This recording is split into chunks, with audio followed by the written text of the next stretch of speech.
A'udzubillahi minasyaitonirrajim. Bismillahirrahmanirrahim. Alhamdulillahirabbil alamin. Arrahmanirrahim. Maliki yaumiddin. Iyyaka na'budu wa iyyaka nasta'in. Ihdinas siratal mustaqim. Siratal ladzina an'amta 'alaihim ghairil maghdubi 'alaihim waladdallin. Amin. Allahumma shalli ala sayyidina Muhammad wa ala ali sayyidina Muhammad kama shallaita ala sayyidina Ibrahim wa ala ali sayyidina Ibrahim fil alamin innaka Hamidum Majid. Pada hari ini yang kita bahas adalah yaitu mengenai dalil-dalil kita berkewajiban untuk menegakkan syariat Islam. Dalil yang pertama yaitu surat Yunus ayat 32. Saya akan bacakan artinya.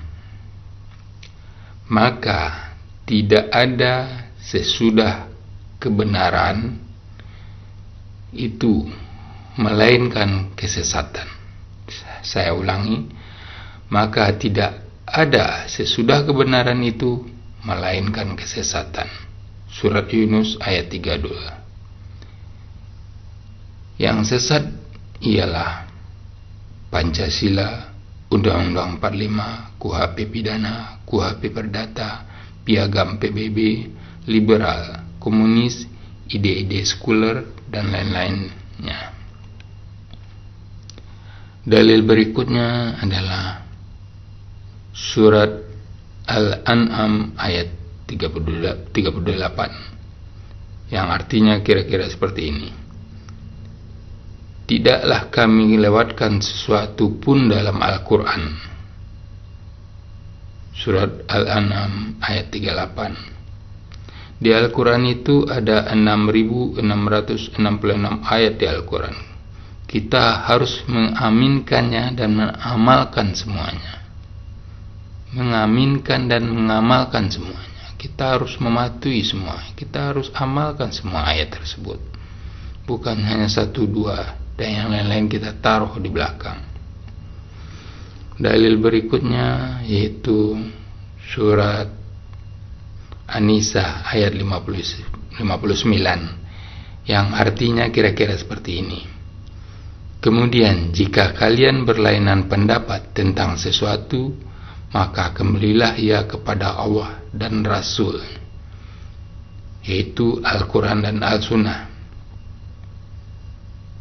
Kita, baik di Indonesia dan di dunia, kita berlainan pendapat, tetapi tidak pernah kembali ke Al-Quran dan Al-Sunnah. Ya kan? Malah Al-Quran Al-Sunnah itu kita taruh jauh di belakang. Harusnya Al-Quran itu sebagai pedoman kita. Dia sebagai penerang. Dan dia harus berada di depan. Sebagai penerang harus berada di depan, bukan di belakang. Dalil berikutnya yaitu surat Al-An'am ayat 153. Saya ulangi, surat Al-An'am ayat 153 yang artinya kira-kira seperti ini. Dan bahwa yang kami perintah ini adalah jalanku yang lurus, maka ikutilah jalanku ini, dan janganlah kalian mengikuti jalan-jalan yang lain, karena jalan-jalan itu mencerai-beraikan kalian dari jalannya. Surat Al-An'am ayat 153. Saya ulangi. Dan bahwa yang kami perintahkan ini adalah jalanku yang lurus, maka ikutilah jalanku ini, dan janganlah kalian mengikuti jalan-jalan yang lain, karena jalan itu mencerai-beraikan kalian dari jalannya. Yang jelas Indonesia tidak pernah bersatu, begitu pula dunia Islam. Maka seluruh penduduk Islam dunia itu bercerai-berai, mereka tidak pernah bersatu.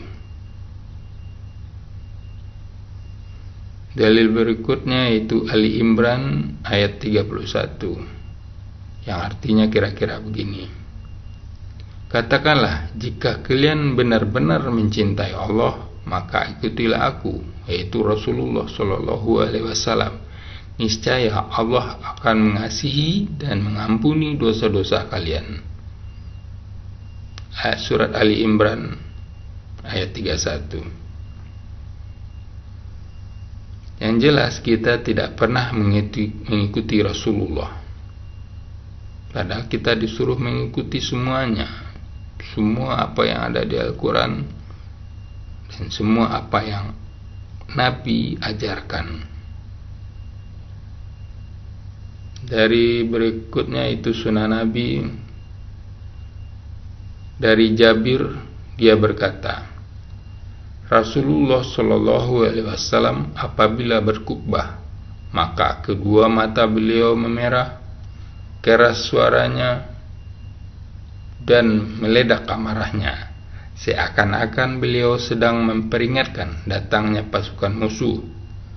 Beliau bersabda, waspadalah waktu pagi dan sore kalian dari serangan musuh. Beliau bersabda pula, saya diutus sedangkan jarak antara aku dan hari kiamat adalah seperti ini, sambil beliau merapatkan antara jari telunjuk dan jari tengah beliau. Beliau bersabda, amma ba'd, sebaik-baik perkataan adalah kitabullah, yaitu Al-Quran, dan sebaik-baik petunjuk adalah petunjuk Muhammad Sallallahu Alaihi Wasallam. Sedangkan seburuk-buruk perkara adalah perkara yang diada-adakan, yaitu bid'ah, dan setiap bid'ah adalah sesat. Yang dimaksud dengan bid'ah adalah Pancasila, Undang-Undang 45, KUHP pidana, KUHP perdata, piagam PBB, liberal, komunis, ide-ide sekuler lainnya. Yang semua itu adalah buatan manusia. Sedangkan Allah sudah membuat aturan-aturannya, yaitu Al-Quran, dan Nabi sudah mengajarkannya. Jadi sudah jelas yang mana bid'ah. Bid'ah itu adalah sesat. Kami ulangi, yang bid'ah itu adalah Pancasila, Undang-Undang 45, KUHP pidana, KUHP perdata, piagam PBB, liberal, komunis, ide-ide sekuler, dan lain-lainnya.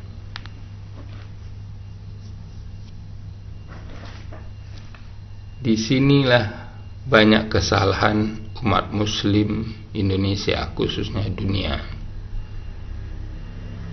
Kita tidak pernah mengedepankan Al-Quran itu. Kita tidak pernah menjadikan Al-Quran itu di depan.